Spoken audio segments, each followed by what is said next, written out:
अठारहवीं सदी में लड़े गए सबसे विनाशकारी युद्धों में से एक था पानीपत का तीसरा युद्ध, जिसने एक ही दिन में हजारों योद्धाओं को काल का ग्रास बना दिया। आइए जानते हैं इस विनाशकारी युद्ध से जुड़े इतिहास को। 18वीं शताब्दी की शुरुआत हो चुकी थी। औरंगजेब की मृत्यु के उपरांत वर्षों से भारत की जमीन पर सीना ताने खड़ा मुगल साम्राज्य अब घुटनों पर आ चुका था। दूसरी तरफ मराठाओं का भगवा परचम बुलंदी पर लहरा रहा था। पेशवा बाजीराव के नेतृत्व में राजपूताना, मालवा तथा गुजरात के राजा मराठाओं के साथ मिल चुके थे। मराठाओं के लगातार आक्रमणों से मुगल बादशाहों की हालत बद से बदतर हो चुकी थी। उत्तर भारत के अधिकांश इलाके जहां पहले मुगलों का शासन था, अब वहां मराठों का कब्जा हो चुका था। 1758 में पेशवा बाजीराव के पुत्र बालाजी बाजीराव ने पंजाब पर विजय प्राप्त कर मराठा साम्राज्य को और अधिक विस्तार दिया, परंतु उनकी जितनी प्रसिद्धि बढ़ी, उनके शत्रुओं की संख्या में भी उतनी ही बढ़ोतरी हो गई थी। इस बार उनका सीधा सामना अफगान नवाब अहमद शाह अब्दाली के साथ था। अब्दाली ने 1759 में पश्तून तथा बलोच जनजातियों को मिलाकर एक विशाल सेना का संगठन किया। साथ ही पंजाब में मैराथन की छोटी छोटी टुकड़ियों से लड़ते हुए विजय प्राप्त की। इसी तरह अब्दाली अपनी सेना के साथ आगे बढ़ता रहा। अंततः 14 जनवरी 1761 को पानीपत में अब्दाली के नेतृत्व में अफगान सेना व मराठों के बीच 18वीं सदी का सबसे भयावह युद्ध लड़ा गया। मराठा साम्राज्य का विस्तार। सन 1707 के बाद छत्रपति शिवाजी द्वारा देखा गया संपूर्ण भारत पर मराठा साम्राज्य के आधिपत्य का स्वप्न अब पूर्ण होता प्रतीत हो रहा था। 1758 में मराठाओं ने दिल्ली सहित लाहौर पर भी कब्जा कर लिया था तथा तैमूर शाह दुर्रानी को वहां से खदेड़ दिया। अब मराठा साम्राज्य की हदें उत्तर में सिंधु एवं हिमालय तक तथा दक्षिण में प्रायद्वीप के निकट तक बढ़ गई थी। ये मराठों की सर्वोच्च उपलब्धि थी। उन दिनों मराठा साम्राज्य की कमान पेशवा बाजीराव के पुत्र बालाजी बाजीराव के हाथों में थी। बालाजी ने अपने पुत्र विश्वास राव को मुगल सिंहासन पर बैठाने का मन बना लिया था। अभी तक नाम मात्र के लिए दिल्ली पर मुगलों का शासन था और वे सभी मराठों के विस्तृत होते हुए साम्राज्य को देखकर भयभीत थे। अहमद शाह अब्दाली का भारत आगमन। 1758 में पंजाब पर किए गए हमले के बाद लाहौर पर अपना कब्जा करने के बाद मराठों ने तैमूर शाह दुर्रानी को खदेड़ दिया था। तैमूर शाह अफगानिस्तान के शासक अहमद शाह अब्दाली का पुत्र था। अब्दाली को यह बात नागवार गुजरी और उसने भारत पर हमले का मन बना लिया। सबसे पहले उसने पंजाब की उन जगहों पर हमला किया जहां मराठा फौजें कम संख्या में थीं। इसके बाद वो अपने लश्कर के साथ आगे बढ़ता गया। समय के साथ मुगल शासक दो भागों में बंट गए थे, एक वो जो भारतीय मुस्लिम थे और एक वो जो भारत के बाहर से आकर यहाँ पर शासन कर रहे थे। मराठा भारतीय मूल के मुसलमानों के पक्ष में थे। अब बाहरी मुसलमान शासक किसी विदेशी सहायता की प्रतीक्षा में थे जो उन्हें अहमद शाह अब्दाली के रूप में प्राप्त हुई। अहमद शाह ने पंजाब, कश्मीर तथा मुल्तान पर कब्जा जमाने के बाद दिल्ली की राजनीति में भी अपनी दिलचस्पी दिखाई। जिनकी सहायता की वही निकले गद्दार। मराठों द्वारा अहमद शाह अब्दाली के खिलाफ जंग का ऐलान किया जाना इतिहास में एक निर्णायक घटना बन गई। मराठों ने न केवल अब्दाली को पराजित करने की योजना बनाई थी, बल्कि उन्होंने बंगाल जाकर बढ़ती जा रही ब्रिटिश ताकतों को रोकने का भी मन बना लिया था। अगर यह संभव हो पाता तो शायद ब्रिटिश साम्राज्य का अंत उसके उदय से पूर्व ही हो जाता, परंतु अपनी ही कुछ कमियों के कारण मराठा अंदर ही अंदर कमजोर पड़ते जा रहे थे।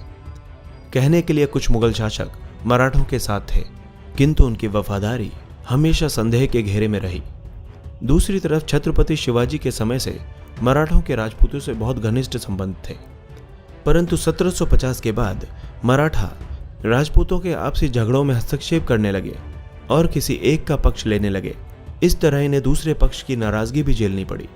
उस समय राजा सूरजमल मराठों के कट्टर समर्थक थे, किंतु जब उन्होंने दिल्ली का गवर्नर बनने की इच्छा जाहिर की, तब मराठों ने उन्हें छोड़कर शुजा-उद-दौला को चुना। इस कारण राजा सूरजमल का मराठों से मोह भंग हो गया। शुजा-उद-दौला का पक्ष लेने के मराठों के पास दो कारण थे। पहला ये कि उसके पास 50,000 घुड़सवारों की मजबूत सेना थी और दूसरा ये कि शुजा-उद-दौला शिया मुस्लिम था। वह अफगानी सुन्नियों के पक्ष में कभी भी नहीं जा सकता था। हालांकि मराठों का अनुमान उस समय गलत साबित हुआ जब अब्दाली के इस्लामिक एकता की बात से सहमत होकर शुजाउद्दौला उसके पक्ष में हो गया। दोनों पक्षों को मिली बाहरी सहायता। 14 अप्रैल 1760 को मराठा सेना भाऊ सदाशिव राव के नेतृत्व में पुणे से दिल्ली की ओर रवाना हुई। यहां से प्रस्थान करते समय मराठा सैन्य बल में लगभग 50,000 पैदल सैनिक थे। आगे के सफर में जैसे जैसे मराठों को अपने सहायकों की मदद मिली, वैसे वैसे उनकी संख्या बढ़ती गई। इब्राहिम खान गार्दी का भी मराठों की ओर से इस युद्ध में विशेष योगदान रहा। गार्दी के पास 8,000 सैनिक थे जो फ्रांसीसी बंदूकों को चलाने में माहिर थे। इसके अलावा गार्दी के पास 200 उत्कृष्ट बंदूकें तथा तोपें भी थीं, जिनका उन दिनों विशेष महत्व था। मई और जून के बीच जब मराठा आगरा पहुंचे, तब मल्हार राव होलकर तथा जुनकोजी सिंधिया भी अपनी सेनाओं के साथ मराठा सेना में शामिल हो गए। इस कड़ी में मराठा सेना जब दिल्ली पहुंची तब उनकी सैन्य शक्ति लगभग 2 लाख हो चुकी थी। उस समय मुगल सम्राट मराठों की सहायता के लिए संधिबद्ध थे। दूसरी तरफ दिल्ली में मराठों के बहुत कम शुभचिंतक थे। असल में वे मराठों के बढ़ते वर्चस्व से खुश नहीं थे। इसका फायदा उठाते हुए नजीब खान जैसे बादशाहों ने तो अब्दाली को विशेष रूप से आमंत्रित किया था। 1739 में भी मुगल नेताओं द्वारा नादिर शाह को इसी तरह आमंत्रित किया गया था, परंतु नादिर शाह ने भारत को लूटते वक्त हिंदू मुस्लिम में कोई भेदभाव नहीं किया। साथ ही मुगल सम्राट का मयूर मुकुट तथा कोहिनूर हीरे सहित लगभग 100 करोड़ की संपत्ति भारत से लूट कर ले गया। दिलचस्प बात तो यह थी कि अब्दाली ने न केवल लूट के मंसूबे के साथ भारत में अपने कदम रखे, बल्कि उसका सपना दिल्ली के सिंहासन को मुगलों के हाथों से छीनना था। इसी के तहत उसने उत्तरी दिल्ली में बसे हुए अफगानियों को अपनी तरफ कर लिया, जो कि उसके लिए इस युद्ध में फायदेमंद साबित हुआ। मकर संक्रांति के दिन रण में मृत्यु का तांडव। 14 जनवरी 1761 को मकर संक्रांति के दिन पानीपत के मैदान में दोनों सेनाएं आमने सामने थीं। इब्राहिम गार्दी की विशेष बंदूकों तथा तोपों ने रणभूमि में हाहाकार मचा रखा था। ऐसा प्रतीत हो रहा था कि मराठा आज एक नया इतिहास लिख देंगे, किंतु शाम होते होते युद्ध की स्थिति पूरी तरह से बदल चुकी थी। दोनों पक्षों के करीब 40,000 सैनिक काल के ग्रास बन चुके थे। पेशवा के पुत्र भाऊ विश्वास राव, जसवंत राव पवार तथा तुकोजी सिंधिया सहित कितने ही योद्धा वीर गति को प्राप्त हो गए। इस युद्ध के विनाश का अनुमान आप इस बात से लगा सकते हैं कि महाराष्ट्र का कोई भी ऐसा परिवार नहीं था जिसका कम से कम एक सगा संबंधी इस युद्ध में मारा न गया हो। मराठों की ओर से मरने वाले केवल सैनिक ही नहीं थे, बल्कि आम नागरिक भी थे जो मराठा सेना के साथ तीर्थ यात्रा के लिए जा रहे थे। मराठों की हार के बाद अब्दाली ने अपनी सेना के साथ इन नागरिकों को मारते हुए आगे बढ़ना शुरू कर दिया। पुरुषों को मार दिया गया तथा महिलाओं एवं बच्चों को गुलाम बना लिया गया। इस कारण जीतते जीतते हार गए मराठा। अगर आप सोचते हैं कि अब्दाली की सेना ने मराठों को परास्त किया, तो आपका ऐसा सोचना पूर्ण रूप से सही नहीं है। मराठों को अब्दाली की सेना ने नहीं, बल्कि ठंड ने हराया था। मराठा सेना युद्ध स्थल के मौसम से अनजान थी तथा पतली धोती और कुर्ता पहनकर हथियारों के साथ जंग के मैदान में कूद पड़ी, जिसका परिणाम यह हुआ कि सर्दी से उनकी हालत पस्त हो गई, जबकि अब्दाली को इस मौसम का पूरा अनुमान था। उसने अपनी सेना को मौसम के अनुकूल पोशाक पहनाकर युद्ध में उतारा था। दूसरी तरफ सदाशिव भाऊ की भावुकता ने मराठों की पराजय पहले ही सुनिश्चित कर दी थी। हुआ यूं था कि युद्ध के मैदान में विश्वासराव भाऊ को गोली लग गई।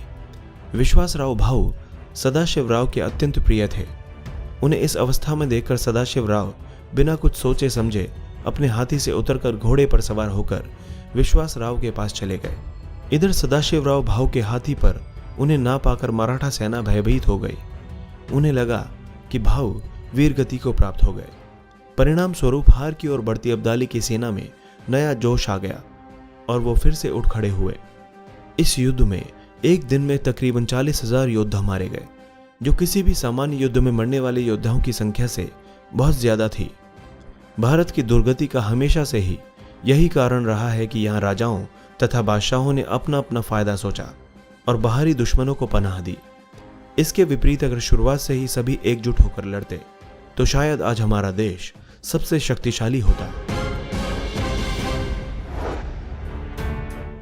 दोस्तों, इसी तरह की इंटरेस्टिंग और इन्फॉर्मेटिव वीडियोस देखने के लिए हमारे चैनल हिस्टोरिक हिंदी को आज ही सब्सक्राइब करें और बेल आइकन को दबाना ना भूलें।